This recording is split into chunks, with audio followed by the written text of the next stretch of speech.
Este, eh, la verdad que ha sido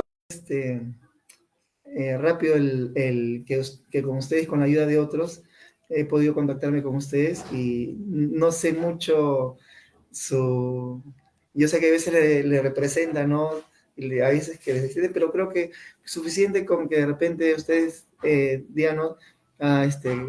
De si son docentes o estudiantes. Yo sí, por ejemplo, la maestra Marta Montiel es docente, ¿no? La maestra Luisa Niño también docente, la maestra Amelia Gaistei también docente, pero creo que algunos son estudiantes, ¿no? Ian Quiñones, estudiante, Maite también estudiante, Maximiliano Molina, también estudiante, y hay uno también que se va a unir, creo que es amigo, colega de algún estudiante, creo que es Roger Yance, que está en camino, ¿no? Entonces, y también si de repente algunos son representantes estudiantiles, ¿no? Decirlo, ¿no? Porque de repente también algunos amigos eh, acá en Perú, en Uruguay, ¿no? Van a querer tener lazos con los estudiantes, ¿no? Y eso es bueno, ¿no? Que los vean y digan, oye, mira, ya están, son estudiantes o dirigentes de centros estudiantiles, entonces no es por nada, pero es importante que de repente entre federaciones estudiantiles de universidades y, por qué no decir, de docentes también, establezcan lazos, ¿no?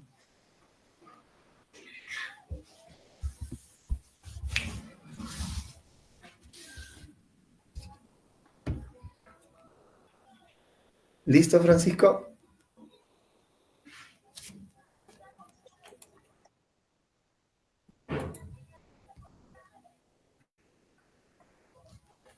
Listo, muy bien. A todos los presentes, agradecerles la participación y el apoyo a este primer conversatorio como formal de de la Coordinadora Internacional en Defensa de su Filosofía y su Enseñanza, ¿no? Digamos, conformado por profesores, ¿no? Docentes, ¿no? Estudiantes también de filosofía, ¿no? Pero también algunos que de repente tienen ese espíritu, ¿no? Porque no se elimine, ¿no? No se deforme la enseñanza de la filosofía en el mundo, ¿no? Ahora, nosotros nos hemos unido porque hemos visto que en Latinoamérica y en el mundo está avanzando, ¿no? Las reformas neoliberales y con respecto a la educación, no solamente en el plano de repente de el tipo de contrato, el presupuesto, sino también con el contenido, ¿no? Entonces, con el contenido que llega al estudiante, ¿no? Y que exigen al profesor que se enseñe, ¿no? Y ese modelo educativo es el modelo educativo por competencias, ¿no? Dirigido, orientado, financiado, ¿no? Por organismos internacionales como la OCDE, el Banco Mundial, el Fondo Monetario Internacional, el Foro de Davos, entre otros, ¿no? Entonces, nos preocupa porque al menos lleva a formar a un tipo de estudiante, digamos, apolítico, ¿no? Y que los griegos llamaban, por ejemplo, idiota, ¿no? Alejado de los intereses públicos, con valores como que si uno se esfuerza puede hacer realidad todos sus sueños y deseos, desconociendo, ¿no? Factores externos, la idea del emprendedor, ¿no? Y un tipo de trabajador, no de empezando el siglo XX, sino un tipo de trabajador que se exige a sí mismo, ¿no? Que tiene la conciencia de que se tiene que explotar a sí mismo, ¿no? Propio de la producción neoliberal actual, ¿no? Entonces, y esta es una primera actividad formal y la verdad que estamos muy agradecidos con su participación de ustedes, porque no podíamos empezar si es que sin tratar el problema argentino y sobre todo de la educación pública, ¿no? Porque lo bueno o malo que pase a Argentina va a afectar prácticamente a todos los latinoamericanos, ¿no? Y eso ha corroborado en lo que ha venido desenvolviéndose en la historia, ¿no? Entonces, sin más, vamos a pedir la participación de todos ustedes, ¿no? y que nos cuenten, nos detallen a todos nosotros qué es lo que está pasando ahorita actualmente, ¿no? En Misiones, en Córdoba, en varios distritos, de repente con el pueblo, con los docentes, con los obreros, con los estudiantes, qué está pasando y con el gobierno de Milei. Hay 4 preguntas que ya se les he dado, en todo caso les voy a reiterar. La primera pregunta sería, antes del gobierno de Milei, ¿no? ¿Cómo se ha desenvuelto la educación pública en Argentina y cuáles serían las características, ¿no? Las reformas neoliberales en Argentina que afectan a la educación pública actualmente, ¿no? O que piensan afectar. Se ha dado anteriormente, ¿no? Esto que está pasando en Argentina, otros gobiernos anteriores también han querido o lo han implementado, ¿no? O han querido implementarla en Argentina, negando derechos, ¿no? En ese sentido no queremos que cada uno de repente nos mencione, o esto lo que está pasando en Argentina recién es algo que no se ha dado antes, ¿no? Para más o menos ver las diferencias, ¿no? ¿Qué tal, maestra Luisa Iñigo, si empezamos con usted? ¿Sí? Bueno, no me esperaba empezar.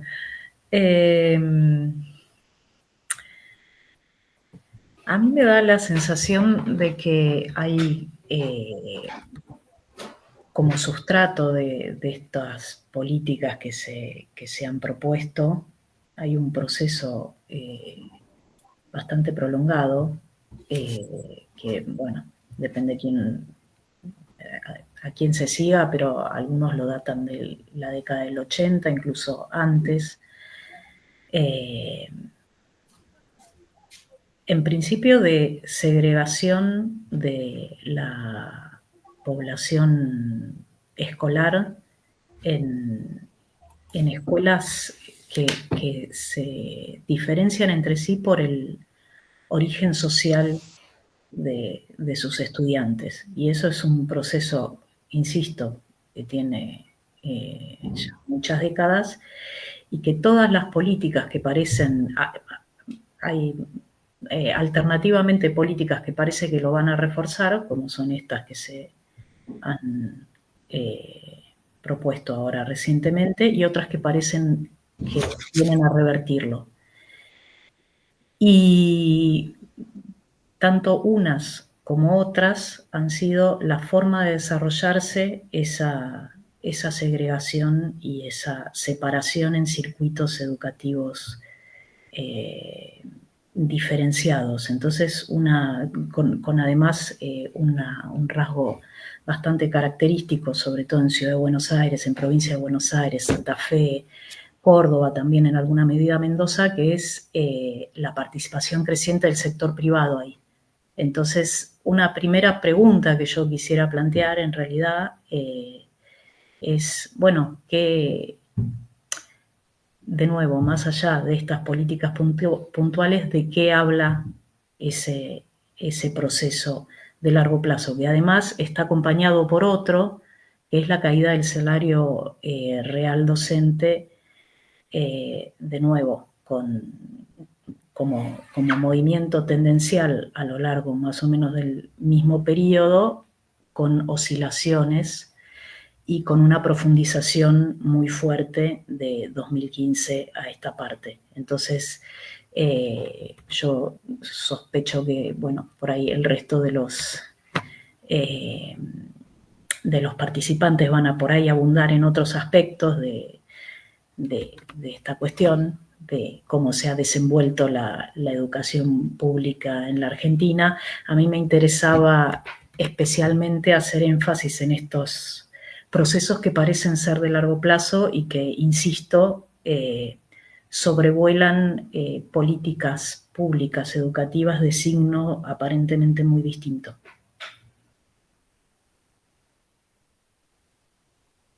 Excelente, maestra. Muy bien, gracias. Maestra Marta Montiel, ¿sí? Hola, ¿qué tal? Buenas tardes nuevamente a todos. Bueno, es interesante lo que dijo recién Luisa, lo que comentó sobre lo que nos interpela para poder pensar, ¿no? Nuestra historia argentina en educación, por lo menos en lo que la construcción que yo tengo, soy docente del conurbano bonaerense del Partido de la Matanza. Tengo 40 años de docencia en los diferentes niveles y en los diferentes cargos. Si tengo que hacer una revisión histórica de lo que nos ha pasado a nosotros como educadores en la gestión pública, tengo que remontarme a nuestros periodos fundacionales, que no es casual que en este momento el presidente Milei hace unos minutos terminó con un discurso conmemorativo del 25 de mayo, que es la fiesta patria por excelencia nuestra, porque es el recuerdo de la independencia de España, el primer proceso de independencia de España, y él se retrotrae justamente a este periodo histórico, que lo marcó una generación llamada la generación del 37 y otra generación llamada generación del 80 del siglo XIX, de neto corte liberal y de neto corte economicista. Entonces, lo que se necesitaba era formar una ciudadanía dócil, respetuosa de la autoridad y productiva. Entonces, a partir de esto, se comenzó a generar todo un movimiento que excediera este mandato, en donde fuéramos construyendo, más allá de lo económico, un ciudadano comprometido con su tiempo, reflexivo, crítico, autónomo. Esta fue siempre una aspiración, por lo menos en lo que a mí me consta en la trayectoria educativa, fue una aspiración que tuvimos muchos docentes. El tema está que no hay unidad en el cuerpo docente, porque recién empezamos a percibirnos como trabajadores de la educación, que no es poco, en la famosa Marcha Blanca de la década del 80. Hasta ese momento éramos un sector privilegiado, nos veíamos como sector privilegiado, apartado del pueblo, apartado de la ciudadanía común. Y esto trae muchas contradicciones al interior de nuestro sistema. Por un lado, por ejemplo, en Provincia de Buenos Aires tenemos una ley que es muy progresista, habla incluso de formarnos desde una postura latinoamericana, con una mirada hacia la historia de Latinoamérica, que la verdad que es vanguardista en este sentido, me parece, salvo que ya existe en otros países, con una mirada fuerte desde remitiéndonos a la filosofía, por ejemplo, de Rodolfo Kusch, que es uno de los que más explicita este espíritu americano, con los pies puestos en el barro latinoamericano, dice él, ¿no? De alguna manera usa esta metáfora. Así que en lo que a mí consta, tenemos aspiraciones de ser realmente independientes, de ser autónomos, pero las limitaciones son limitaciones más que nada metodológicas. Y Milei, lo que a mi criterio, y esto es muy personal, por favor, porque no he hablado con ningún compañero ni mi agrupación que me identifica, que se llama no casualmente Simón Rodríguez, pertenezco a una agrupación que se llama Simón Rodríguez. Yo lo que pienso es que si lo vamos a ver a nivel macro, Latinoamérica, los sectores capitalistas de poder no les conviene que seamos inteligentes, autónomos e independientes. Nos necesitan dependientes. Y creo que más allá de las aspiraciones que tengamos como países, siempre están esperando nuestras reacciones para ponernos un límite y para hacernos pensar que hay cosas que son naturales y que no se pueden revertir. Así que bueno, eso simplemente para empezar, no quiero monopolizar la palabra, pero es muy difícil generalizar qué es lo que nos pasa. Sí que estamos en momentos de muchas contradicciones y de muchas angustias también. Nos está generando mucha angustia lo que está pasando. Pero seguimos defendiendo la educación pública y fue una marcha masiva la que nos identificó para la defensa de la universidad pública, por ejemplo, hace pocos días. Y esto pareciera que esto sí es común en el argentino. salimos masivamente y defendemos la educación pública, con diferentes resultados. Pero bueno, acá estamos. Gracias por darme la palabra. Gracias, maestra Montiel. Sin más, maestra Amelia Gallesti, perdón. Sí. Hola, ¿qué tal? ¿Cómo les va? Buenas tardes a todos, a todas. Coincido, Marta, grandemente con vos.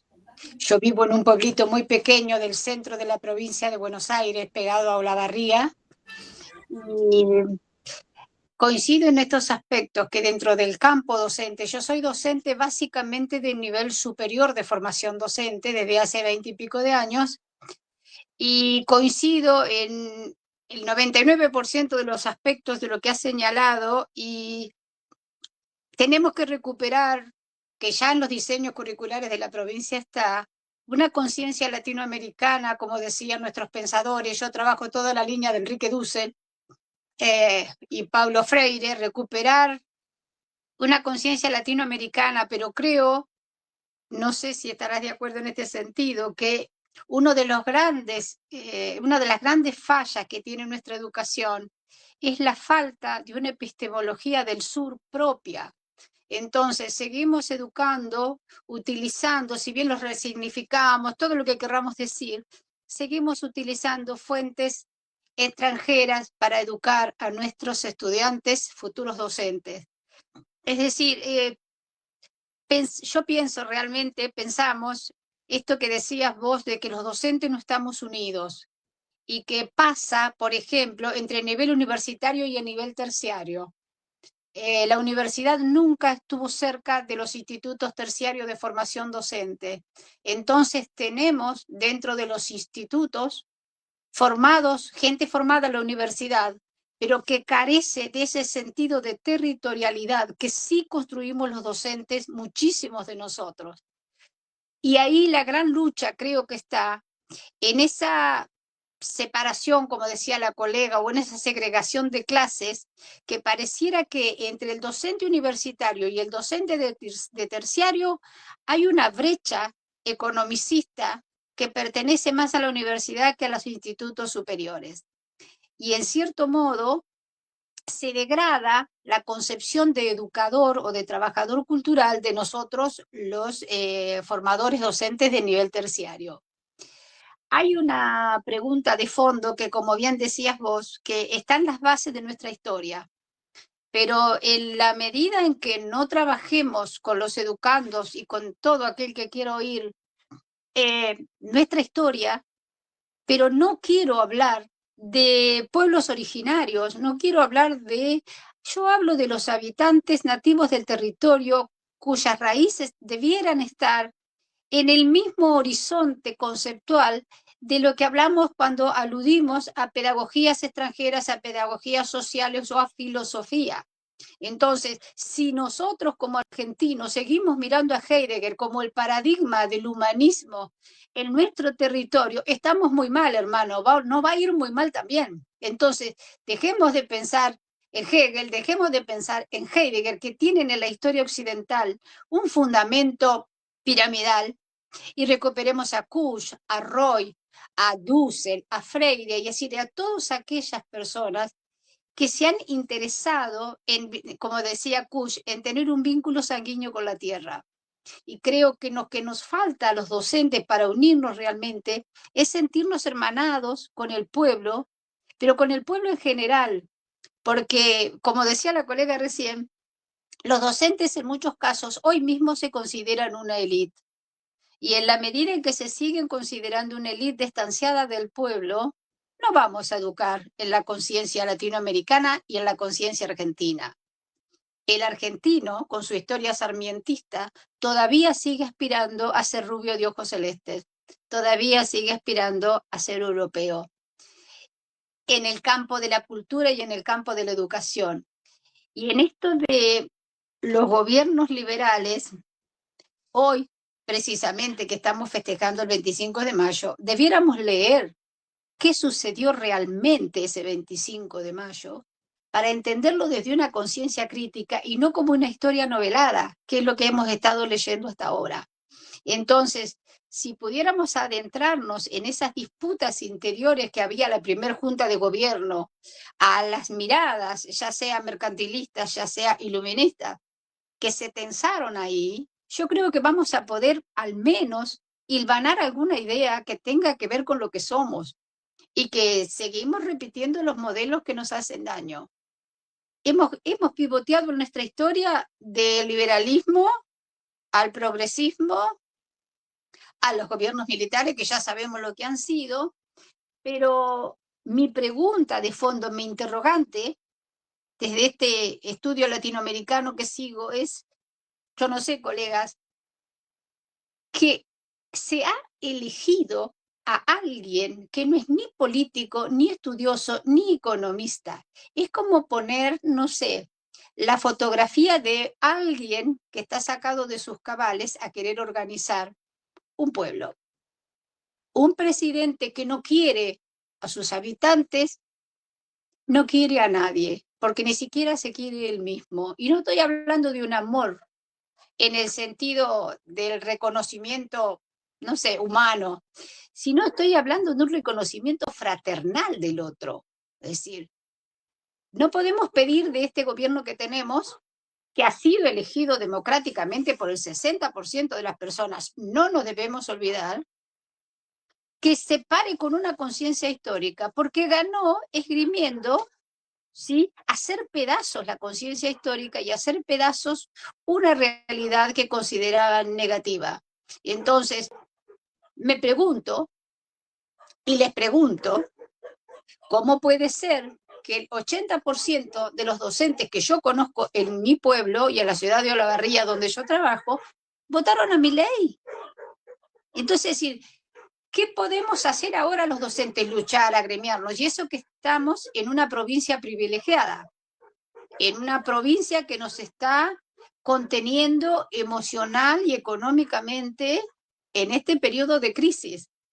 Pero no quiero pensar las provincias, tengo ahí acá Henry, que es mi colega de Jujuy, vos que estás en La Matanza y muchísimos más, que estamos, yo personalmente me siento apabullada, porque es una negación tras otra y es un desprecio tan grande que no cabe, no se puede pensar, no lo puedo pensar, honestamente estoy ahí, cargada de angustia, como decías vos. Nada más, por ahora comparto con ustedes este tema. Excelente, maestra Gallestei, gracias más bien. También ya contamos con la participación de Roger Yance. También ha entrado la maestra Brenda Lara Marcus, que también es miembro de la Coordinadora Internacional en Defensa de la Filosofía. Sin más, vamos a darle el paso o en todo caso, maestra Brenda, de repente unas palabras de repente a nuestros participantes, o de repente más adelante, ¿sí? Ya de repente más adelante, que se conecte un poquito mejor. Claro, claro. Sí. Ok. Sí, le escuchamos. Ahí. Bien. Bueno, si es de una vez. Sí, más bien ¿Sí? le comentaba bueno, que... no sé si... sí.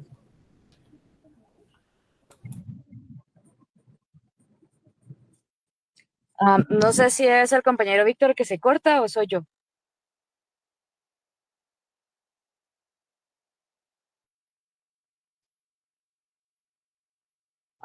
No sé, ¿me escuchan? Sí, sí. Hola, ¿me escuchan? Perfecto. Ok. Bien, bien. Bueno, para nosotros, buenas tardes a todos, a todas. Es bastante importante el tema, ¿verdad? Desde la coordinadora nos hemos preguntado si deberíamos observar una educación pública, una educación general, una educación filosófica, una educación...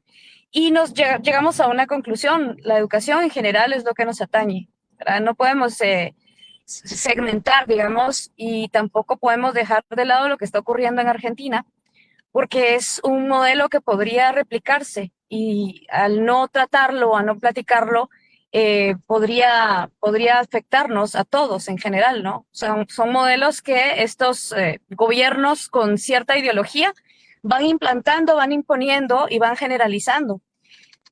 No podemos permitirlo, ¿verdad? Así como hablaba también la compañera Amalia, son cuestiones que nos atañen a todos, son las nuevas generaciones, vivimos en estos países y la educación es lo más importante, lo básico. En el caso de Guatemala, por ejemplo, tenemos un nuevo gobierno desde hace unos meses, empezaron en enero, y no hemos visto ningún cambio tampoco.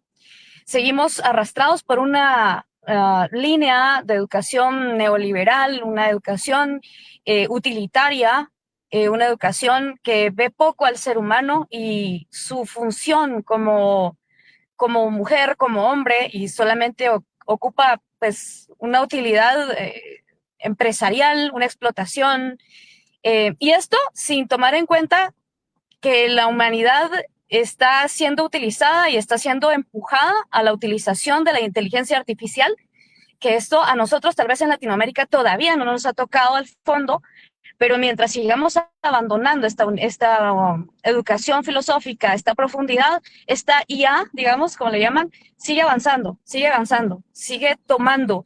Y lo peor es que sigue disfrazándose de una educación moderna, ¿verdad? Quien no está con la IA no está en la modernidad y está fuera de eso. Incluso los profesores somos tomados como retrógrados si no entramos a esta IA, pero recordemos de dónde viene esta IA, ¿no? Es ese olvido de la humanidad y que viene de la mano con pensamientos como el que estaba contando la compañera Amalia. Así que realmente gracias por darme estas palabras y gracias a todos porque hoy es un paso importante. Hablar, dialogar sobre estos temas es importante.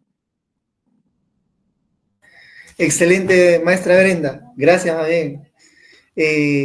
Y como les contaba, la maestra Brenda es también parte de la coordinadora internacional, ¿no? Es la vicepresidenta, ¿no? Y conjuntamente con otros, como Enrique, ¿no? Como Gustavo, ¿no? Como Carly de México, intentamos, ¿no?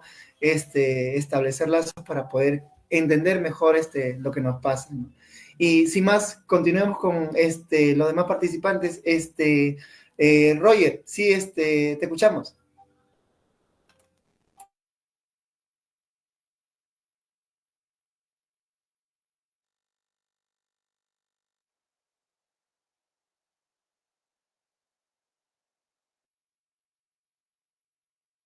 No te escuchamos, Roger.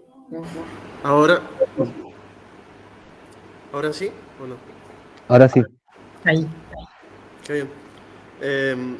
Bien, claro.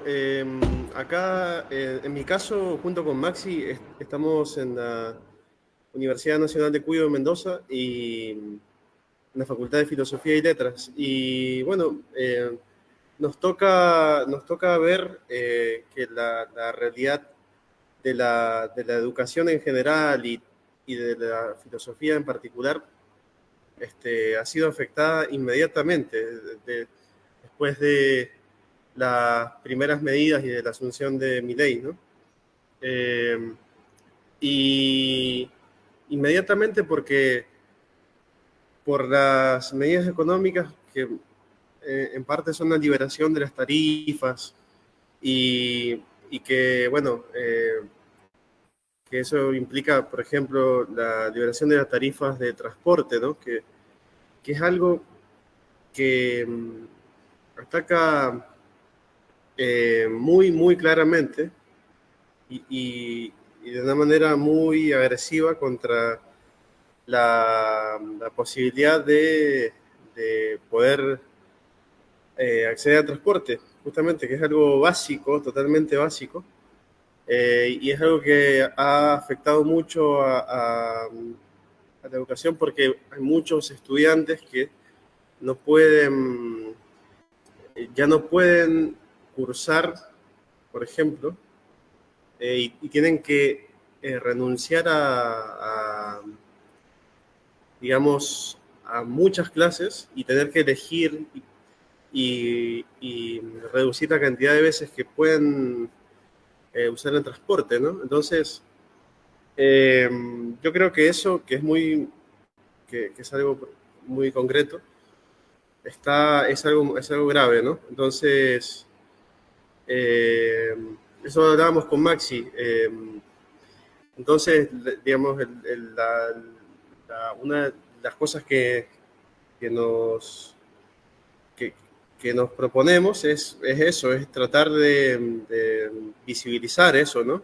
Es importante visibilizar desde el lugar en el que estamos, desde la militancia, ¿no? Y bueno,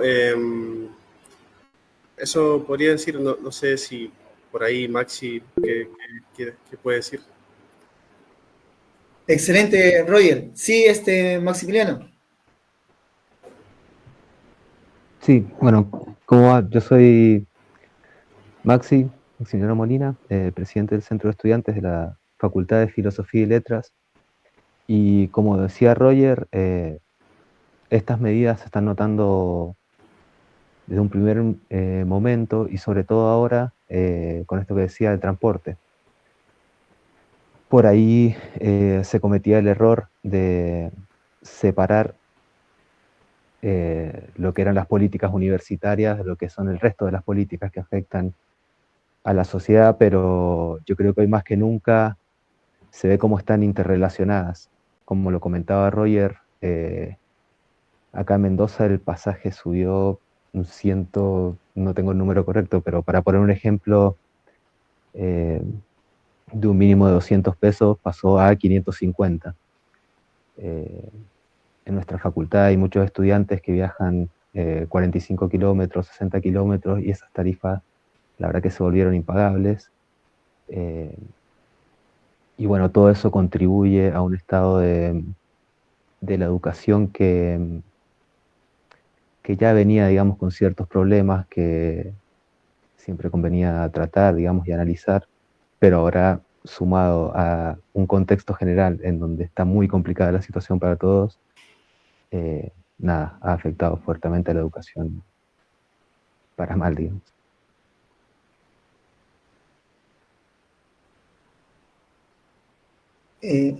Excelente, Maximiliano.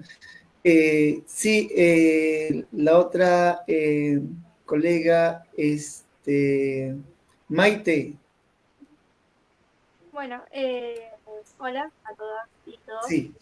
Soy estudiante de curso de Historia acá en San Martín, provincia de Buenos Aires, y la particularidad que vemos, bueno, que observo, ¿no?, en lo que es nivel terciario de la provincia de Buenos Aires, siendo de otro lado, ¿no?, de la compañera, es que hay una deserción estudiantil tremenda por causa de pérdida de fuente de trabajo, pérdida de poder adquisitivo, compañeros y compañeras que dejan de cursar directamente porque le subió el alquiler, subió la luz, el gas, el transporte y tienen que dejar estando a pocas materias recibirse. Y algo particular que observo también dentro del terciario, particularmente en la carrera de historia, es que hay una cantidad enorme de estudiantes y compañeros míos que siguen apoyando las medidas de ley muy fervientemente. O sea, son estudiantes de profesora de historia en un terciario público de la zona de San Martín, o sea, de la provincia de Buenos Aires, que siguen apoyando, o sea, las medidas educativas de mi ley y cosas que nosotros, yendo de otro lado, pero, o sea, militando política, organización de centros de estudiantes y demás, no podemos hacer, o sea, no hay calefacción, ni frío ni para calor. Nuestra sede, o sea, es una unidad académica en donde está dividida en dos, la sede, porque no tenemos edificio propio, que es una lucha histórica del edificio. No hay, o sea, no hay, no, o sea, no hay unidad. O sea, antes no había, ahora hay, con esta deserción y apoyos, no vemos esa cosa de discrepancia que decir estudiantes de un tercero público, militantes de mi ley, que siguen apoyando, muchos se quedan sin trabajo en el medio y la siguen apoyando. O sea, puede ser como que el medio no sé en qué, no sé en qué posición ponerlo. Puede ser como que estoy tipo, no sé qué más decir, qué más pensar que, o sea, no, o sea, esa es como un poco la realidad del estudiantado, no tanto docente, sino estudiante de cosa. Más, para más que esto, para ahora. Excelente, Maite. Gracias más bien por tu participación. El colega, Ian Buenas, Quiñones. Sí, ¿se escucha bien? Primero. excelente. Bien. ¿Qué tal? Yo soy Ian Quiñones, soy secretario del Centro de Estudiantes de Ciencias Sociales de la Universidad de Buenos Aires, en la Secretaría de Cultura Popular y Medios Comunitarios.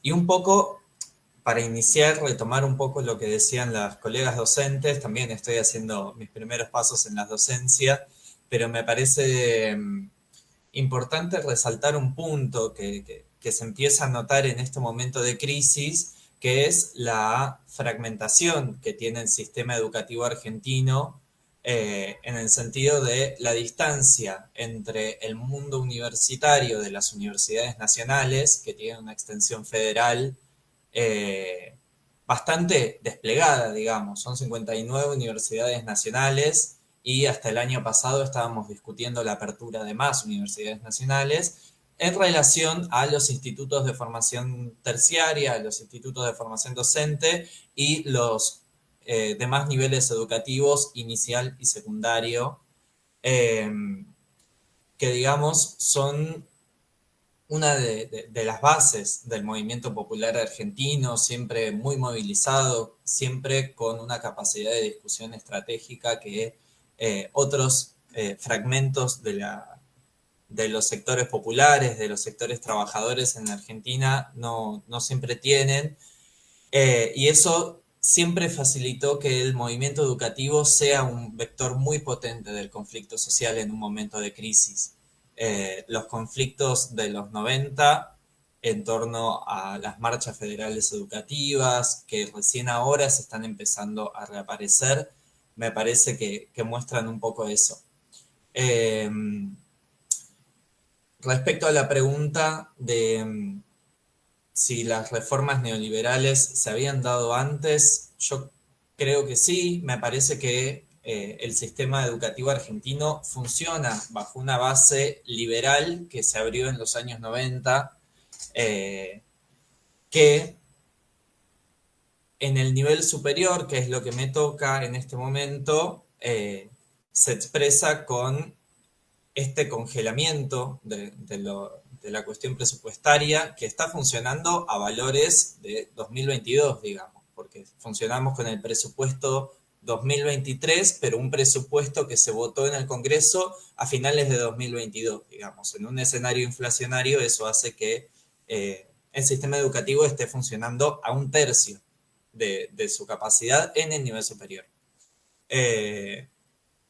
Ahí me parece que lo que se pone en juego es un poco cómo construir esa unidad que ahora está en entredicho, digamos. Las últimas medidas del gobierno en torno a la masiva movilización del 23 de abril, que fue histórica para el movimiento educativo, me parece que tienen por razón dividir ese movimiento popular educativo.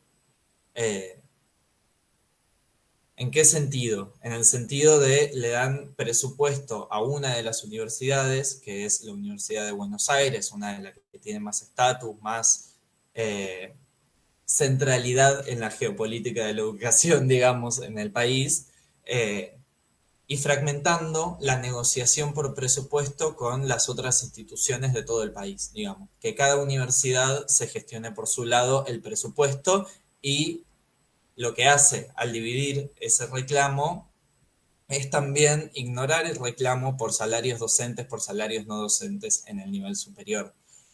Lo que nosotros vemos que es un riesgo caer solamente en discutir el presupuesto cuando debería ser una condición dada. Ahí me parece que el gobierno de Javier Milei está haciendo una táctica que durante el gobierno neoliberal anterior, el gobierno de Mauricio Macri, también se hacía.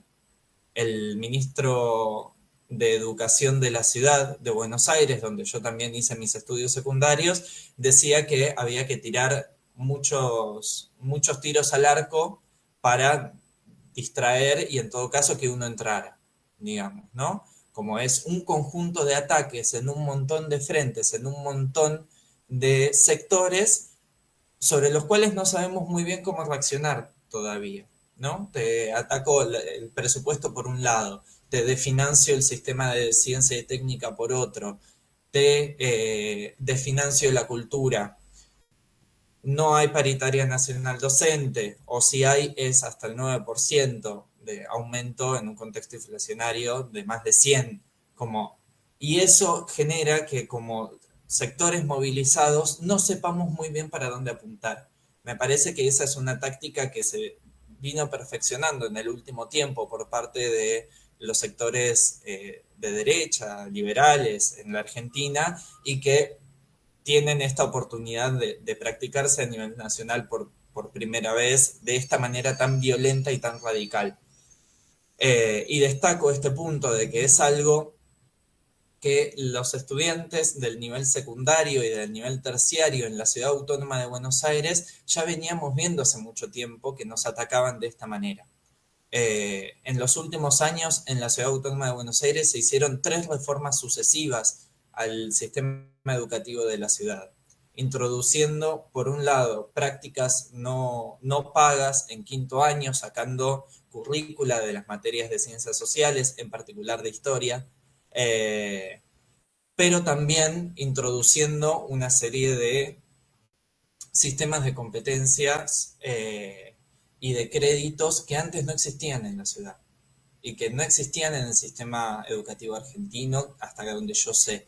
Me parece que este crecimiento del sector privado que decía Luisa al principio es uno de los elementos centrales, porque no es un intento radical de privatización de, bueno, a partir de ahora no hay más educación pública. Es de deslegitimar, de ir horadando la legitimidad de la educación pública en todos sus niveles, hasta que sea insoportable, inaguantable y la gente se pase a la educación privada. Eso es una tendencia que en la ciudad de Buenos Aires se verifica. Hace unos años el mayor porcentaje de matrículas en el nivel inicial pasaron a ser del sector privado que del sector público. Números que seguramente cambiaron con el escenario de crisis un poco, ¿no? Pero es una tendencia muy reciente que me parece que el intento del gobierno nacional es un poco ese, desactivar, hacer que no funcione los servicios públicos para después tener una excusa para su arancelamiento o su privatización en algunos casos. ¿Por qué arancelamiento? Porque nosotros leemos desde el movimiento universitario, estudiantil, que es ese un poco el objetivo del gobierno nacional, a contramarcha de lo que está pasando en otros países de América Latina, que México eliminó el arancel hace muy poquito y que Paraguay está en una lucha muy fuerte contra el arancel, bajo la consigna de arancel cero. Argentina en ese sentido está a contramarcha del proceso latinoamericano y me parece que es un elemento a prestar atención también. Después, me parece que hay otras discusiones en torno al sector privado que también reeditan viejas discusiones del movimiento popular.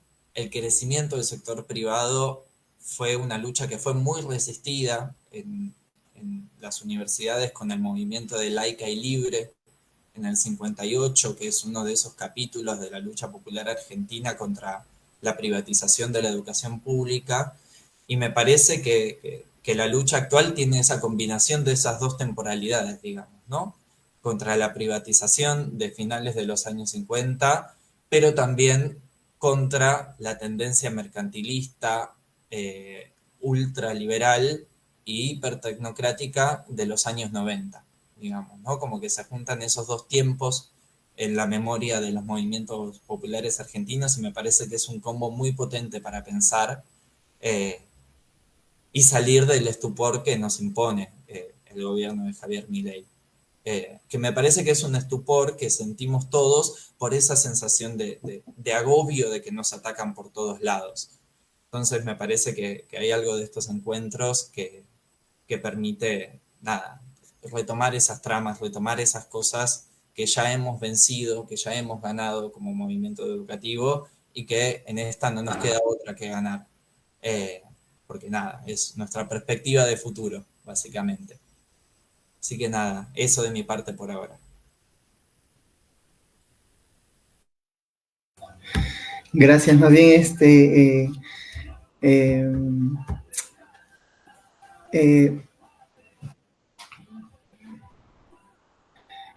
gracias más bien, y gracias, y se nos despide la maestra Luisa, que tiene un percance familiar, pero no va a ser la última. De repente, más adelante, vamos a poder contar con su participación, maestra Luisa. Y gracias desde acá, desde la coordinadora, un enorme abrazo, y sin más, ¿no? De repente, algunas palabras últimas, de repente, que quiera antes que se despida. No, quería, bueno, en principio agradecer la invitación y a todos los participantes. Lamento no poder quedarme más. Pensé que iba a ser mucho más breve, perdón. No, simplemente con respecto a lo que era la segunda pregunta, y por ahí ligando con lo que planteaba recién Ian, pensar qué quedó en pie de todo el arsenal de propuestas liberalizadoras con las que venía el gobierno en primera instancia, y que se le fueron cayendo una por una desde la publicación de los resultados de evaluaciones, con un posible nexo de eso a atar el financiamiento a la demanda, y el examen de finalización del nivel secundario. De todo eso no quedó en pie nada más que un subsidio al consumo de servicios educativos provistos por capitales individuales, por empresas privadas, por escuelas privadas, que suena muchísimo más a por el mismo proceso que describía recién Ian, suena muchísimo más a una especie de subsidio al sistema educativo realmente existente para una porción de la población que a cualquier otra cosa. Y bueno, de nuevo, yo insisto con la pregunta de preguntarse qué expresa todo esto, la continuidad de estas políticas a lo largo de las décadas, más allá de inclusive de las intenciones declaradas de quienes las llevan adelante, y esta imposibilidad que se manifestó con mucha claridad en la muy, muy masiva movilización del 23, combinado, para que no parezca como una autofelicitación como movimiento docente y estudiantil, con un proceso de prácticamente destrucción del salario docente. Yo tengo cargo docente de nivel terciario y también universitario, y en especial el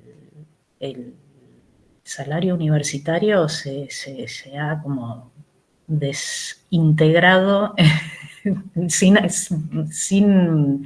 ni que hablar del trabajo ad honorem, o sea, el trabajo directamente gratuito, con lo cual, como en la cátedra en la que participo, dividimos lo que se cobra entre todos los integrantes, el deterioro es todavía mayor, digamos, pero nada, dejar planteadas esas preguntas. ¿Qué expresa todo esto combinado? Y bueno, y pedir disculpas de nuevo a todo el mundo por no poder quedarme a participar del interesante debate. Bueno, hasta luego.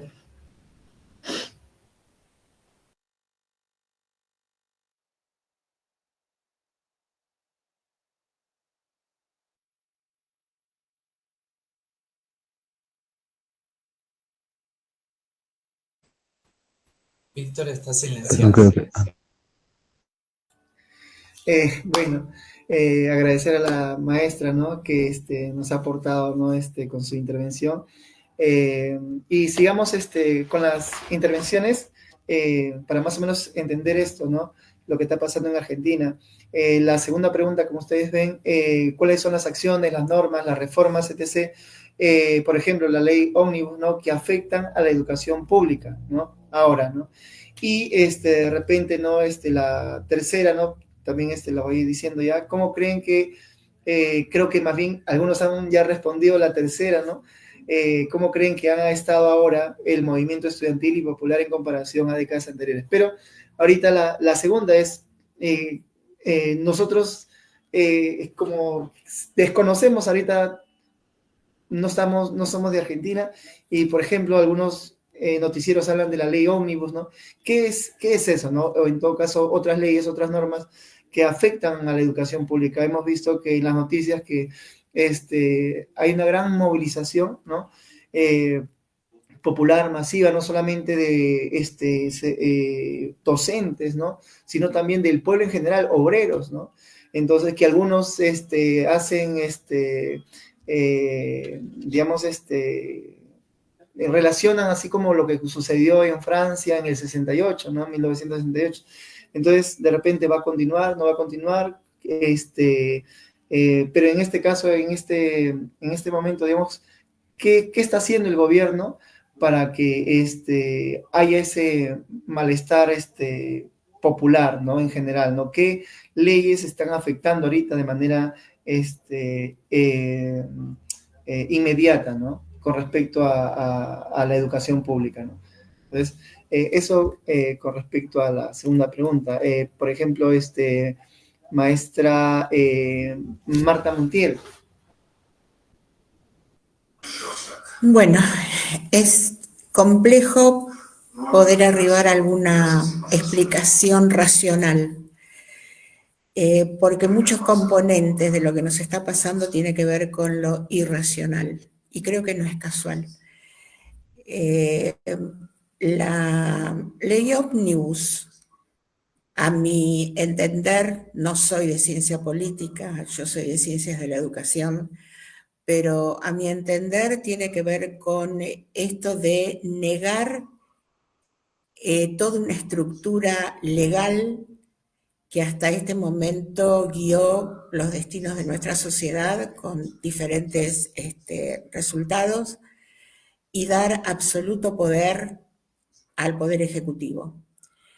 Con el agravante, porque es un proyecto muy inteligente a mi entender, con el agravante de asfixiar a las provincias económicamente para que la autonomía del Poder Legislativo se desdibuje.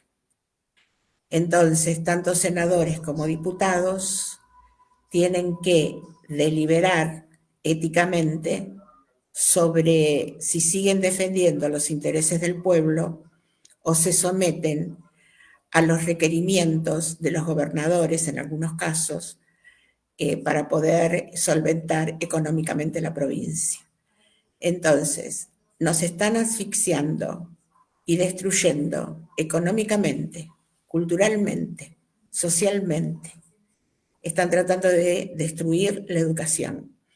Entonces, estamos entrando, a mi entender, en un estado de desazón que nos desorienta, nos angustia y quita posibilidad de generar algo colectivo, porque si es algo que también se ha visto en nuestras comunidades, es cómo se fue destruyendo los lazos sociales.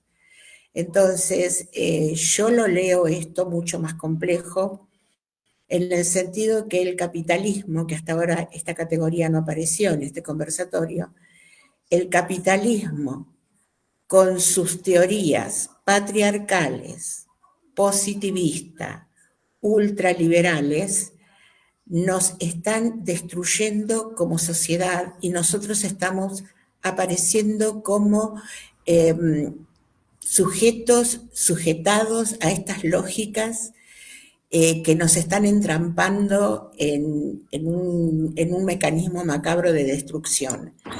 Entonces, la ley ómnibus para nosotros es dar poder absoluto al Ejecutivo, nos destruye en todo el marco legal existente y nos somete a los destinos de este proyecto político. Esto es, por un lado, lo que quiero manifestar con relación a la ley ómnibus.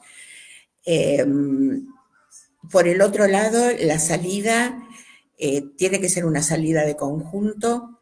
Tenemos que volver a pensar que la fuerza del pueblo está en lo colectivo.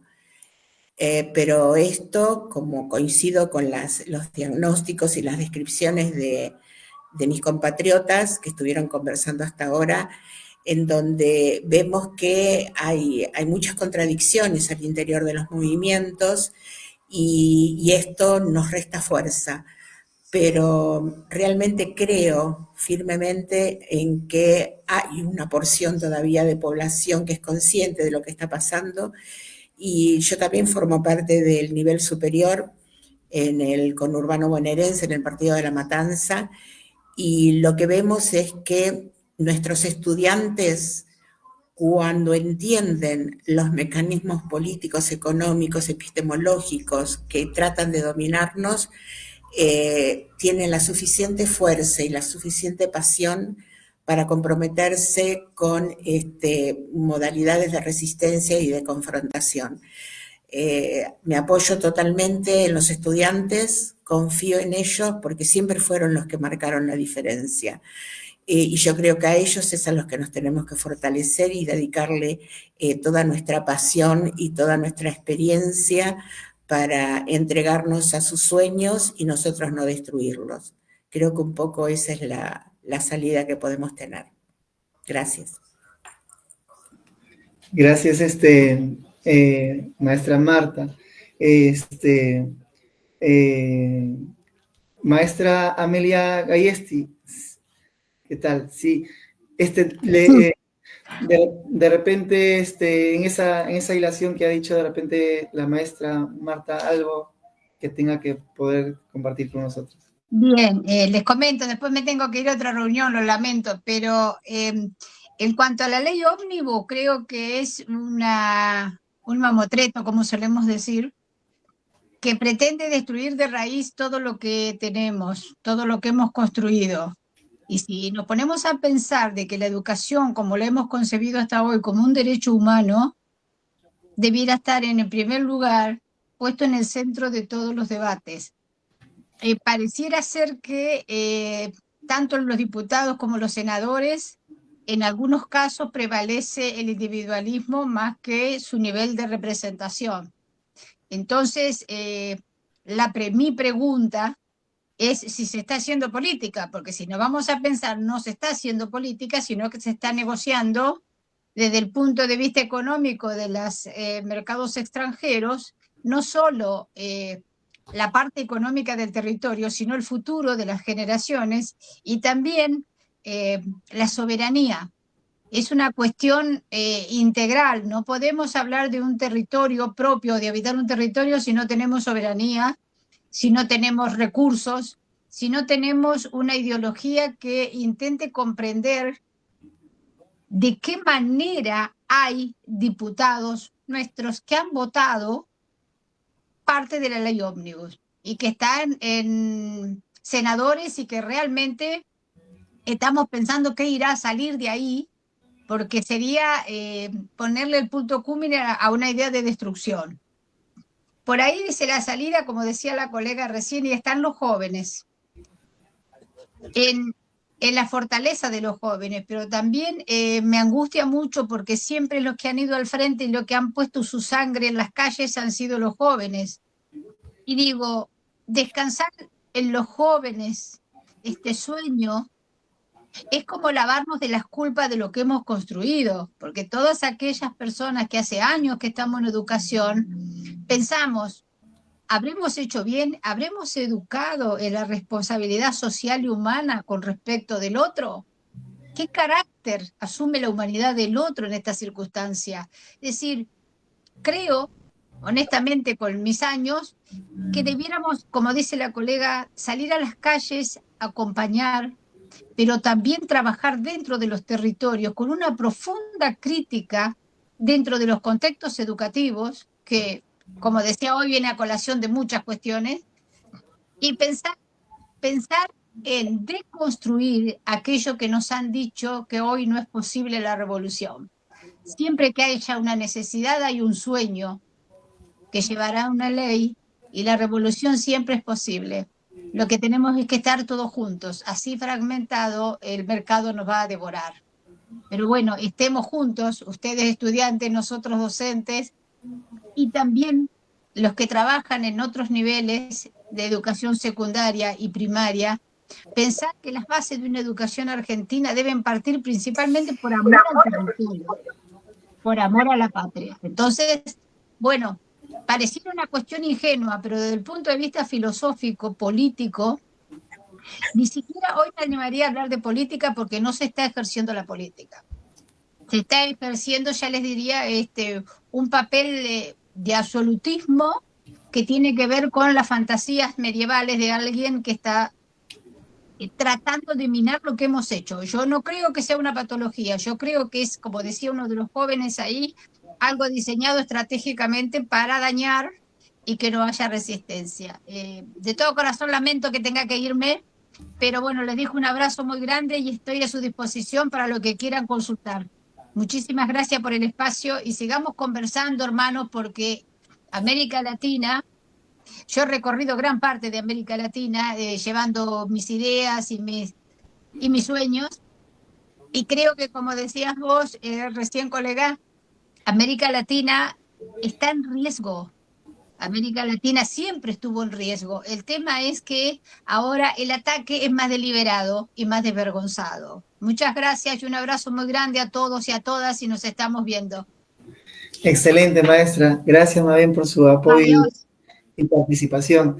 La verdad que estamos nosotros, yo particularmente soy de Perú, algunos son la maestra Brenda es de Guatemala, algunos somos adultos de México, y la verdad que con sus intervenciones nos enriquecemos y también nos enteramos de que son lo que están viviendo nuestros países no es algo diferente, ¿no? Sino que son similares, ¿no? La problemática, la preocupación, digamos, la falta de unidad, pero algo bien interesante que he escuchado es el papel que cumplen los jóvenes, ¿no? En Argentina y en el mundo, ¿no? Y creo que algo tienen que decir porque han sido emplazados por, creo que es una responsabilidad y la verdad que, ¿qué opinan, para empezar a ver, Maite? Mira, particularmente como joven y estudiante, no hace falta aprobarse la ley Omnibus, porque ya hubo muchos recortes en cuanto al sistema educativo, más que nada público, que es, por ejemplo, la quita del FONIT, que es el Fondo de Incentivo Docente a nivel nacional, en donde equiparaba los sueldos docentes en todos los niveles de todas las provincias y lo quitó así, de un día para otro lo quitó, haciendo que, por ejemplo, un docente de Misiones gane 200.000 pesos mensuales y un docente de la provincia de Buenos Aires gane 500.000 pesos. Entonces, como que al sacarse eso, de los sueldos se desvirtúa haciendo un cobro de salario docente desigual. Entonces, ya ahí empezaron las disputas, las peleas. Entonces, yo creo que un, una forma de dividir al pueblo y desmotivarlo es haciendo que cobren más, menos y se genere estas disputas cuando vos cobras más, yo cobro menos, entonces todas estas peleas que se generan entre los docentes, cada de por sí, lo que estuve viendo desde el año pasado, o sea, 2023 hasta ahora, es una división social en cuanto a ideas, personajes políticos nefastos y un negacionismo social que, bueno, yo tengo 24, o sea que mucho historia, no pasa mucha conciencia social y de clase, la estoy teniendo de forjar ahora, no tengo, digo, bueno, capaz que hay cuestiones como la última dictadura y demás que pensé que estaban saldadas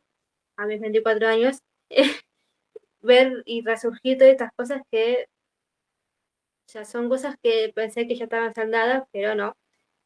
Y otra cosa que genera, o sea, disputas y divisiones y conflictos, tanto entre nosotros, bueno, tanto docentes como no docentes, y los que nos estamos formando como docentes, es, por ejemplo, bueno, más que nada el FONID y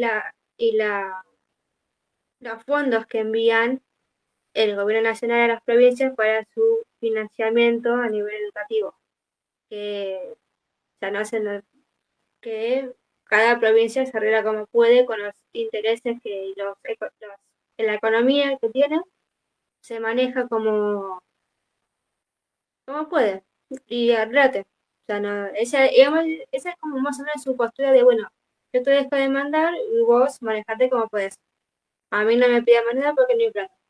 Y pues esa, digamos, la postura del presidente y también se crea esta financiación desigual tanto hacia los docentes como la infraestructura que hay en cada provincia.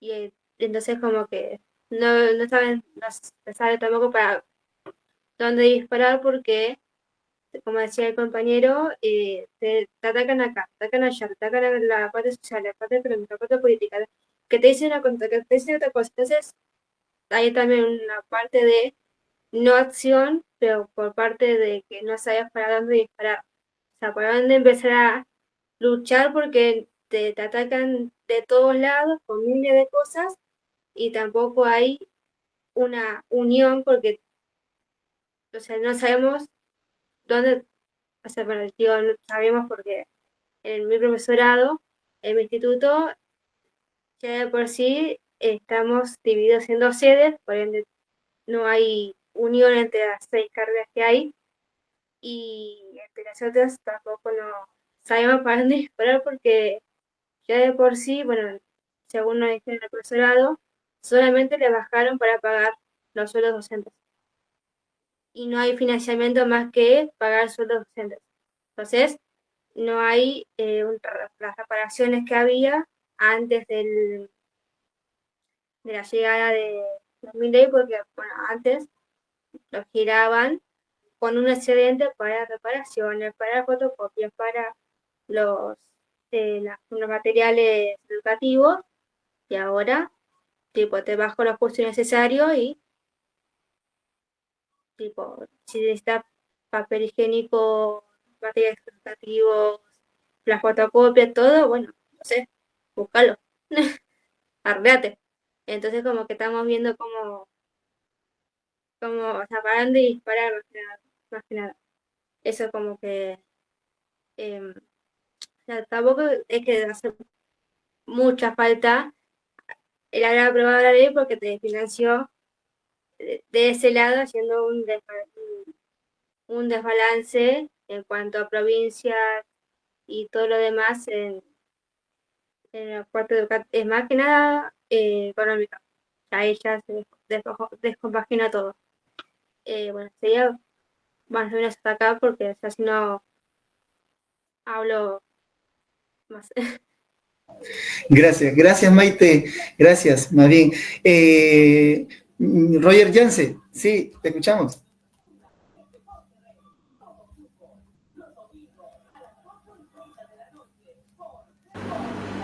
¿Ahora me escuchan?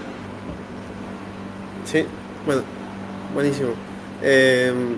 Bueno, a mí me llama la atención cómo se dice en algunas en algunos medios de comunicación o periódicos también, que en los últimos meses el gobierno de Milei ha experimentado fracasos, ¿no? Un fracaso tras otro, dice. Justamente, de lo que se trata en todo caso es que no son fracasos. O sea, ¿en qué sentido serían fracasos? No son fracasos. Si lo vemos desde el punto de vista de cómo ha afectado a la población en general, no sería ningún fracaso, al contrario, sino que estamos hablando de que viene una seguidilla de éxitos, en todo caso. La medida en que, bueno, si bien la ley Ómnibus en su primera presentación tuvo una mala suerte, digamos, que ¿eso acaso cambió el derrotero de las medidas que se había propuesto el gobierno? No. No hubo actualización en el presupuesto de las universidades, se quitaron incentivos, se liberaron tarifas de servicios y también en Buenos Aires, en transporte. Y además por ese gesto también se liberaron se liberó la tarifa de transporte acá en Mendoza. Entonces no sería un fracaso, ni mucho menos. Sería que para el gobierno esos son éxitos. Por más de que la ley Ómnibus haya sido rechazada en primer lugar. Entonces,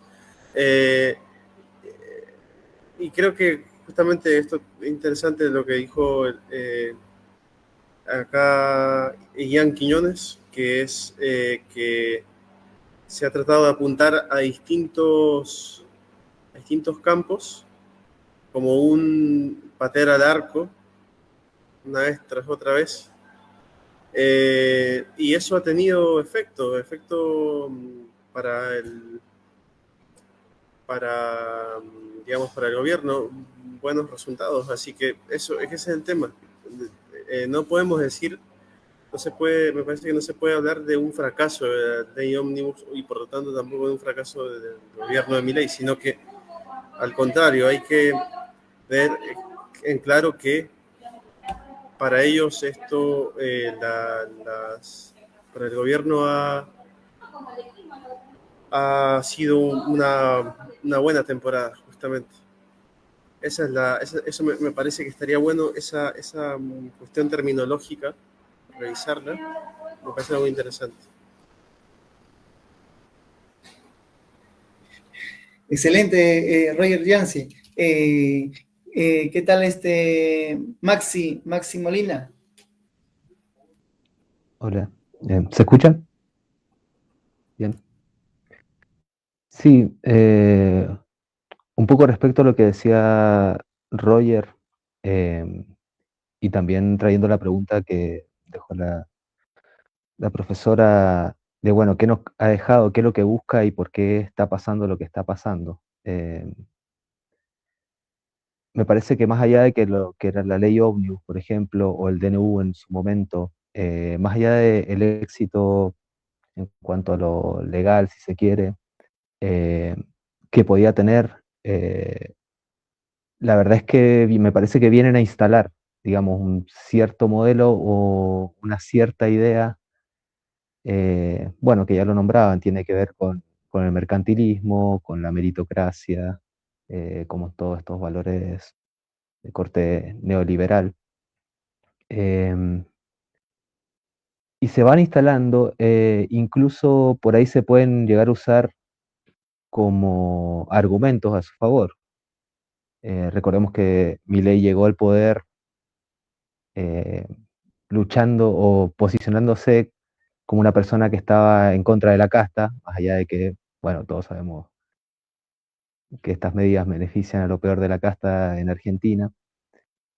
Pero en ese sentido al gobierno por ahí le sirvió discursivamente para decir, vieron, no me dejan gobernar. La verdad que si nosotros pudiéramos aplicar todas estas medidas neoliberales, estaríamos un fenómeno, pero bueno, tenemos esta casta política que no nos deja. Entonces me parece, bueno, interesante ese punto, digamos, cómo se plantea esto a nivel de, desde lo ideológico, desde las ideas, desde el día a día, y muchas veces apunta a generar un estado de ánimo que, bueno, también traigo también las palabras de Jan, del desgaste, ¿no es cierto? O sea, el hecho de no poder, de tener que estar eligiendo estratégicamente por dónde vamos, porque genera mucho desgaste desde el primer momento. En nuestro caso, recuerdo tener una asamblea el día 26 de diciembre, porque se venía esto del DNU y todo, entonces como que hemos llegado a este momento y parece que han pasado 3 años con todo lo que se ha venido. Em, y respecto a qué hacer con esto, nada, la tarea me parece que es, comparto, ir en unidad en esto que nombraban de la cooperación docente estudiantil. Me parece un rol, digamos que el claustro docente cumple un rol muy importante como guía, eh, porque quizás estoy mezclando un poco de temas, pero cuando preguntaban por la juventud y que se amparaban en la juventud muchas veces como por esa fuerza vital que tienen, esa capacidad, ese gen revolucionario que parece casi natural, eh, cuando lo analizamos en estas últimas elecciones, podemos notar que dentro de la juventud también hay un gen libertario, al menos acá en Argentina, que se puede ver o que se está notando. Y que en parte tiene que ver con muchas cosas.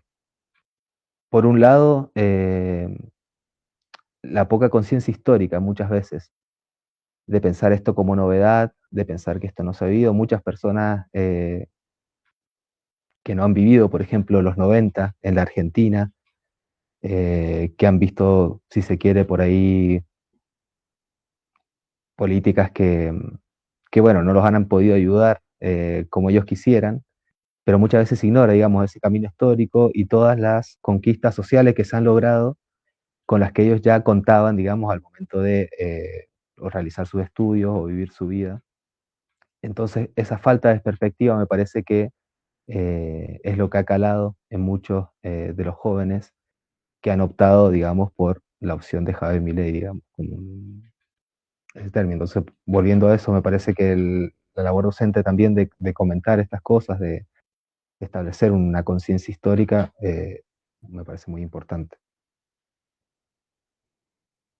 Eso. Excelente, Maxi Molina. Y nos vamos con Jan Quiñones. Sí. Me quedo pensando, con el diagnóstico de las leyes que nos están afectando ahora, me parece que también el gobierno de Javier Milei tiene un esfuerzo refundacional, digamos. Envían un mega DNU, que fue el primer intento de super reforma en los primeros días de gobierno, el 20 de diciembre del año pasado. Fecha que para el campo popular argentino no es casual, es uno de los primeros días de la rebelión del 2001, en un intento de cerrar esa etapa política que se abrió en el 2001 hasta 2023. Me parece que ese esfuerzo refundacional tiene el nombre impreso en la nueva versión de ese mega DNU, que es de ley bases para la libertad de los argentinos. O sea, es redefinir los términos de la discusión política, de la matriz productiva, redefinir las condiciones sobre las cuales nos movemos. Y me parece que ese estupor también viene de ahí. De hecho, esta idea de hacer un pacto de mayo el día de hoy en la ciudad de Córdoba también entra en esa serie de intentos refundacionales. En Córdoba, siendo que en la primera junta de gobierno que empezaría el proceso independentista, Córdoba fue la única provincia de Río de la Plata que se opuso a desconocer a la corona española. Me parece que hay un conjunto de gestualidades de ese orden que ponen en entredicho un poco cómo veníamos pensando la política. Me parece que en torno a la juventud y el movimiento estudiantil, es un movimiento estudiantil que viene muy golpeado, muy desarticulado, muy acostumbrado también a un devenir de la política en los últimos años en la Argentina que tendió a dos cosas. Vemos nosotros con la agrupación en la que milito yo, por un lado a una institucionalización, a una militancia de Estado, digamos, una militancia que tiene un destino en el funcionariado público que sirvió para convertir a una reivindicación que antes era de las izquierdas, del campo nacional y popular, de decir la casta política, era una consigna de izquierda antes. Hubo una reapropiación del término por parte de la derecha radical por esa deriva política de algunos sectores del campo popular, entiendo yo. Y por otro lado, ante el agravamiento de la crisis, muchos sectores estudiantiles se abocaron al trabajo territorial también, al trabajo con las organizaciones sociales, a construir la economía popular, que es un sector en alza también en nuestro país y que define al menos un tercio de la clase trabajadora argentina. Me parece que en esos dos esfuerzos se fue mucha de la energía del movimiento estudiantil que viene copado por sectores que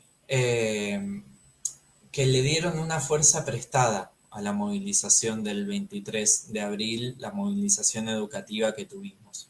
Es decir, fue una movilización conducida por los rectorados de las universidades, por los decanatos, fue una marcha verdaderamente federal por todas las universidades, que me parece que es el rasgo distintivo que tuvo esa movilización respecto de otras más centradas en las universidades históricas o en las universidades más viejas de la Argentina. Y que sin embargo esos sectores del reformismo universitario están negociando la ley Bases también. Digamos, el mismo día que la Universidad de Buenos Aires se baja del barco y dice: yo ya tengo el gasto de funcionamiento, ya está todo bien, compas, gracias por la movilización de millones de personas, el bloque de senadores del radicalismo dice: bueno, ya garantizamos que gasto de funcionamiento para todas las universidades, cuando no hay ninguna resolución que dicte que eso efectivamente se hizo. O sea, esa táctica de desgaste se combina con una táctica de fraccionamiento de la reivindicación, y me parece que eso nos desarma.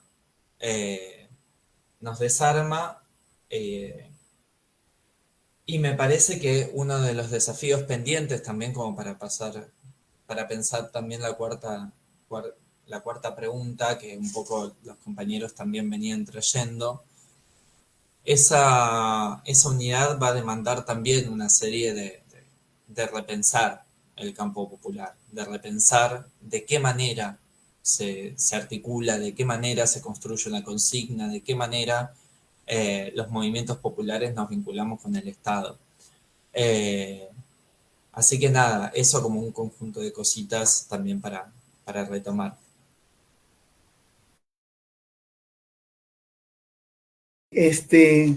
Gracias más bien, y ya para terminar va a ser la última ronda.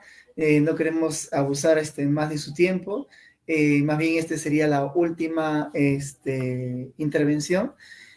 De repente más adelante hacer otro conversatorio más específico. Desde ya agradecer que nos den un poquito de su tiempo para poder tener una idea más clara sobre lo que está pasando, y la verdad que es bien compleja, como decía la maestra Marta, ¿no? Y dar también soluciones no es fácil, ¿no? Y, y, al menos el diagnóstico que más o menos ustedes, digamos, están dando con respecto al ataque, ¿no? Del gobierno, ¿no? Y que las profesoras con muy buena visión han dicho, esto ya es continuación, ¿no? Obviamente es diferente, es mayor, ¿no? Pero esto también ya lo venían gobiernos anteriores y desde décadas anteriores, ¿no? Entonces, no es algo nuevo, ¿no? Pero obviamente es diferente, ¿no? Acá vienen, pareciera, ¿no? Como, con mayor, como dice de repente, ¿no? Su objetivo, ¿no? De repente es esas reformas más profundas, ¿no?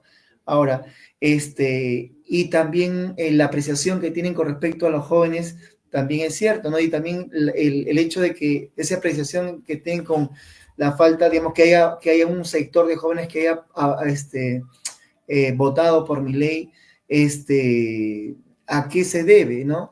Y de repente también nosotros nos hemos dado cuenta de que no solamente es la represión, no solamente es leyes que te recortan derechos, sino también formar un ciudadano, ¿no? Y en este caso jóvenes, ¿no? Acorde con estas reformas y estas medidas, ¿no? Y esta forma de ver el mundo, ¿no? Actualmente, ¿no? Y para eso se necesita un contenido educativo, ¿no? Acorde con las medidas que se están dando en el mundo, ¿no? Y que obviamente hay veces no nos damos cuenta porque estamos subsumidos en el trabajo y llevar un pan a la casa, pero poco a poco se están llevando ideas, valores, ¿no? Que hacen que el ciudadano actual, digamos, le parezca natural el estado de mayor sometimiento y mayor explotación, ¿no? Y de ahí que de repente la juventud, a diferencia de las generaciones de los maestros que han estado acá y que están acá, sean un poquito más resignados, apolíticos, no haya una buena articulación, ¿no? Pero la respuesta creo que ya le están dando, ¿no? Ustedes la mayor unidad, y eso en base a la experiencia, ¿no? Que tienen los docentes que han dicho acá, ¿no? Unidad, ¿no? Unidad, docentes, estudiantes, y yo agregaría obreros, ¿no? Obreros, trabajadores, ¿no? Del campo, ¿no? También de la ciudad, que de repente son las que más sufren estas medidas, ¿no? Entonces, con esa unidad, el estudiante de repente no va a poder, con ese lazo va a poder comprender mejor la realidad, ¿no? Y a dónde apuntar, ¿no? Al enemigo principal, ¿no? Que son el gobierno de ultraderecha, ¿no? Y sus medidas neoliberales, ¿no? Eso nos va a permitir de repente que nosotros podamos establecer frentes, ¿no? Tratar de repente de ver, pasar a segundo plano nuestras diferencias, ¿no? Y aquello, como dijo, ¿no? Los más conscientes, ¿no? Como ha dicho una profesora, ¿no? Por ahí, los jóvenes, o ya de repente no tan jóvenes, más conscientes, son aquellos que van a estar viendo, pues, que no se desvíe el movimiento, ¿no? De la perspectiva que tiene, ¿no? Entonces, ¿por qué? Porque recuerden, ¿no? Recuerden que lo que sucede en Argentina va a repercutir, y siempre ha repercutido a toda Latinoamérica, ¿no? Entonces, los derechos que nosotros acá, por ejemplo, en Perú, podamos o no tener, o de repente querer luchar, se deben en el plano educativo, se deben a las luchas que se han dado de la reforma de Córdoba, ¿no? Y que obviamente se han ido perdiendo con el tiempo, ¿no? Entonces, hay veces cuando yo me acuerdo cuando estaba en la universidad, nos reuníamos para ver la película La Noche de los Lápices. Pucha, que nos generaba una sensación, oye, pucha, que... Y la verdad, pues ese ejemplo, ¿no? Esa perspectiva, es la de Argentina, pues, ¿no? Entonces, tener en cuenta que no solamente están luchando, digamos, por los derechos de Argentina, están luchando por la perspectiva de Latinoamérica, ¿no? Y creo que eso también viene, pues, con lo que la lucha por la independencia también, ¿no? Creo que hay un espíritu ahí, ¿no? Esa unidad latinoamericana, ¿no? A pesar de las diferencias que tenemos, ¿no? de emancipación, pues, ¿no? Entonces, en ese sentido, ¿no? Sin más, de repente algo último que tendrían que decir con respecto a la situación argentina, ¿no? Para terminar esto y este conversatorio. Maestra Marta. Bueno, por un lado, menuda responsabilidad esto de pensarnos como que lo que nos pasa a nosotros tiene un impacto fuerte en el resto de Latinoamérica. La verdad que me convoca, me conmueve y bueno, es una cuestión más para tener presente.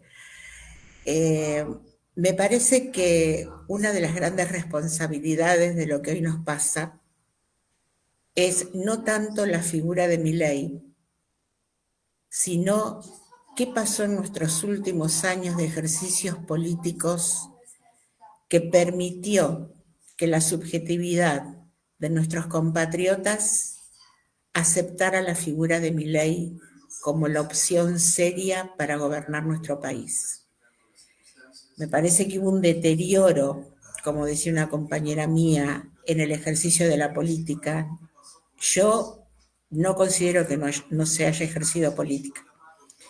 Se ejerce política. El tema está que esa política no defiende los intereses del país, sino que defiende, obviamente desde una estructura neoliberal, los intereses económicos de quienes manejan mundialmente la economía de cada uno de nosotros. Yo creo que esto no lo podemos dejar de mirar porque esto es una opresión que estamos sufriendo todos los países latinoamericanos y que excede lo que podamos hacer nosotros como pueblo, como base.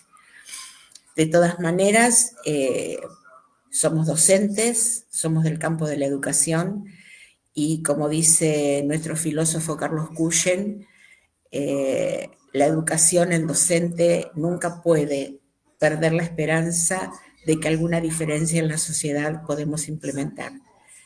Esa esperanza se tiene que llenar de contenido, se tiene que llenar de pasión, se tiene que llenar de responsabilidad, se tiene que llenar de cuestiones fuertes que nos identifique como comunidad. Adhiero como salida a la filosofía de la liberación de Enrique Dussel, me parece una alternativa interesantísima que es más, en los estudiantes los inquieta, los convoca, los conmueve, les interesa cuando uno va transmitiendo los principios de esta perspectiva de salida en una sociedad fracturada. Así que estamos en un momento complejo, yo no veo la salida, pero tengo una mirada bastante pesimista en el sentido de que si la oposición no se aglutina y hace un proyecto serio para confrontar con este proyecto neoliberal, creo que estamos sumidos por muchos años en un estado de destrucción. Espero equivocarme, espero que encontremos las herramientas para salir de este escollo y gracias por compartir y hacernos sentir de que formamos parte de esta querida región latinoamericana. Gracias por la invitación. Gracias, maestra. Nosotros también agradecidos de tenerla presente siempre, más bien. Maite, ¿sí? Bueno, la verdad es que no sé si preocuparme o qué en este contexto de ataques continuos a la educación, tanto pública y de calidad.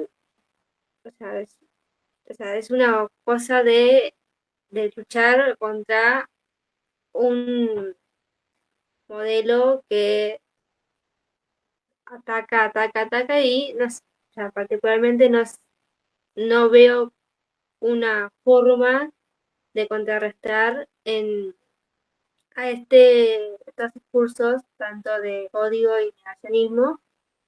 Y bueno, será cuestión de organizarnos entre estudiantes, docentes y obreros en una forma de hacerle frente a todos estos discursos de odio y negacionistas que hay en la región argentina particularmente, y evitar que se propague estos discursos por el resto de América Latina, y tener la responsabilidad como futura docente de historia de por lo menos que de 30 estudiantes que tengo por curso, que al menos 3 personas de estudiantes tengan pensamiento crítico y reflexivo y filosófico para cuestionar todos estos discursos y no tomarlos como válidos sin cuestionarlos. O sea, buscar la forma de este contexto de financiamiento en cuanto a económico nacional. Nada, eso, por ahora. Gracias, Maite. Maximiliano, sí, tus últimas palabras. Bueno, últimas palabras. Yo por ahí también comparto un poco el pesimismo de la profesora. Sobre todo porque en un momento nunca creí, o sea, hay ciertos momentos del día donde uno dice, ¿cómo es que pasó esto? ¿Cómo es que llegamos acá realmente? Y claro, ahí como que uno tiene que haber una especie de reordenamiento o tenemos que cambiar la perspectiva, me parece un poco de cómo vemos la política en general, en nuestro caso la política universitaria, y volver a establecer, digamos, los lazos con las personas que representamos muchas veces, para que vuelvan a vernos como un espacio que ayuda, digamos, en sus vidas. Por ahí quizá ese es el lugar donde entró el discurso de Milei, y que básicamente sacándole, digamos, las valoraciones, ellos querían estar mejor. No consideraron que lo actual era lo mejor y se fueron para otro lado. Lo que sí me parece es que al final de todo la realidad va a ser muy pesada y al final de cuentas, si la realidad está pesada, lo ideológico empieza a quedar de lado. Y lamentablemente yo no veo que todas estas medidas que Milei está intentando aplicar, pero que también de repente ha instalado, lleguen a buen puerto para el conjunto del pueblo argentino. Pero en todo caso quedará a ver, prepararnos, organizarnos, unirnos para que cuando llegue ese momento podamos realmente ser una opción viable con la que el pueblo se pueda identificar y al que podamos responder. Así que, nada, me parece que por ahí van nuestros objetivos. Bueno, agradezco la participación y bueno, es bueno saber que hay gente que está tratando de pensar estas cuestiones y ojalá podamos ser cada vez más, o al menos podamos compartir esto con nuestros compañeros de la mejor manera. Excelente, Maximiliano. Gracias, muy bien. Ian Quiñones, sí, palabras finales. Sí, la verdad, yo también soy muy pesimista, pero con el pesimismo de la razón y el optimismo de la voluntad, digamos, como para tener el contrapunto. Y para mí, un rasgo de ese pesimismo está en que la etapa ya cambió en Argentina, digamos. O sea, el cambio de etapa no lo marca la sanción positiva de la ley ómnibus o de la ley bases o de la continuidad del DNU, sino que ya que Milei haya ganado significó un cambio en las condiciones en las cuales nos movemos en el ámbito educativo y en el campo popular argentino en general. Y ahí me parece que un cambio de etapa lo que demanda es retomar, como decía la profesora, una filosofía de liberación, porque necesitamos poder pensar en términos estratégicos, necesitamos poder pensar a largo plazo, que es algo que es muy difícil hacer mientras te atacan por todos lados.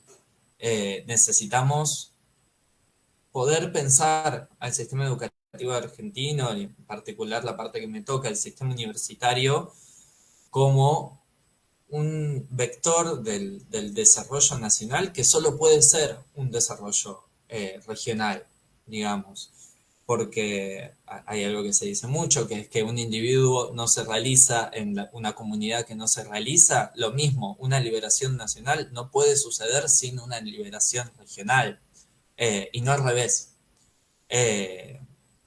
Y en ese sentido me parece que los ámbitos educativos tienen ese potencial estratégico para imaginar un futuro posible. Y ahí, para la parte optimista, me parece que también hay una gran disponibilidad social ante la organización, ante el conflicto, ante una interpelación honesta.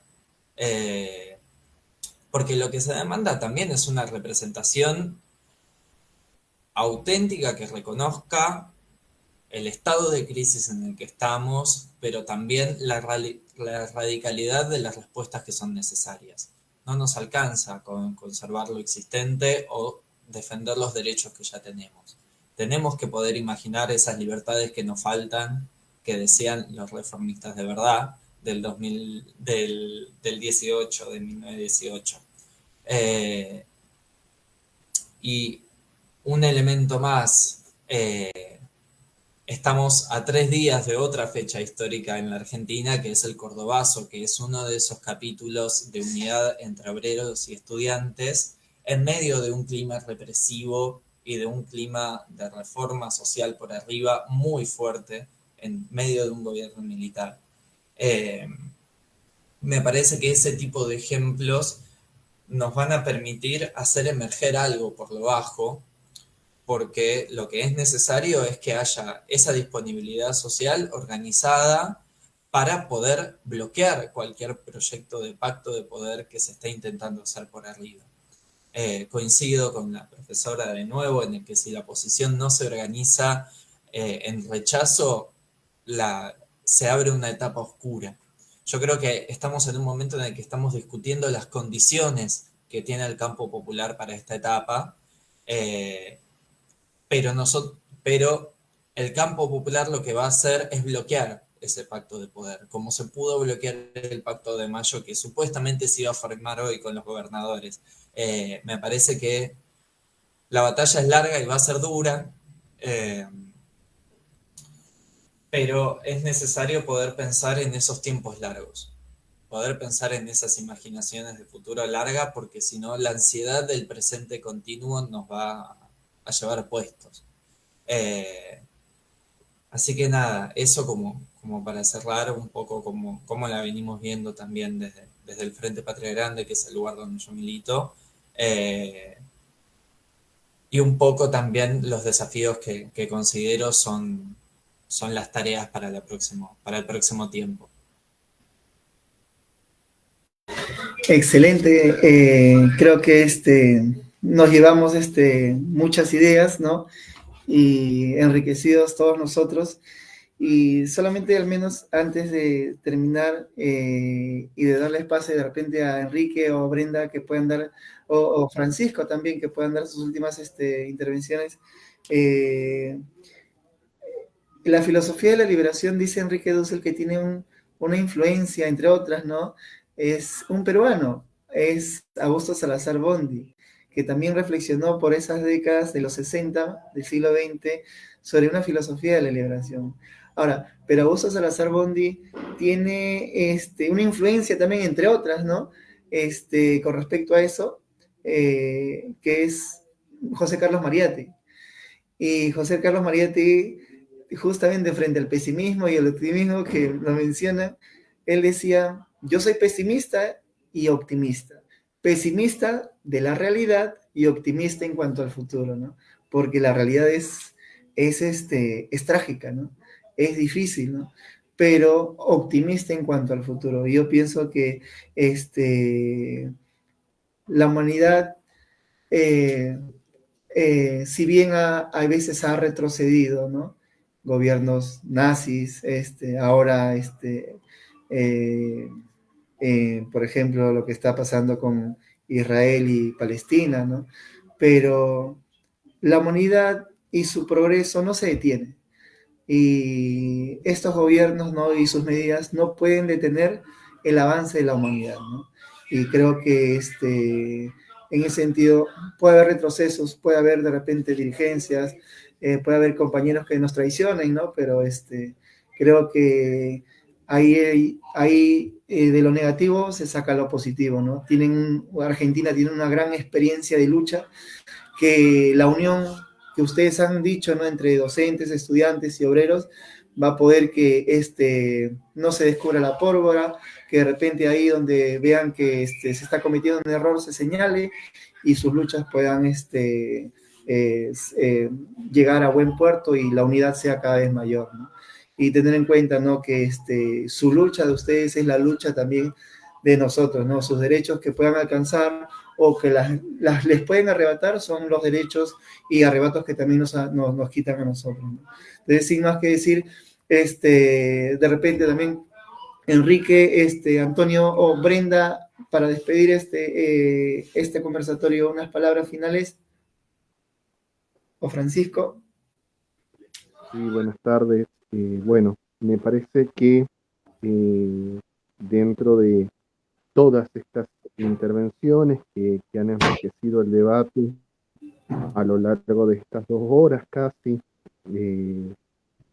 la verdad que han sido intervenciones verdaderamente enriquecedoras, que más allá que en Argentina tenemos un cierto pesimismo por todas las cosas que están pasando, que ese pesimismo no opaque la esperanza, no opaque la esperanza de un pueblo argentino que en Latinoamérica se ha caracterizado por ser un pueblo que lucha por sus derechos y que no se queda en silencio tras las injusticias.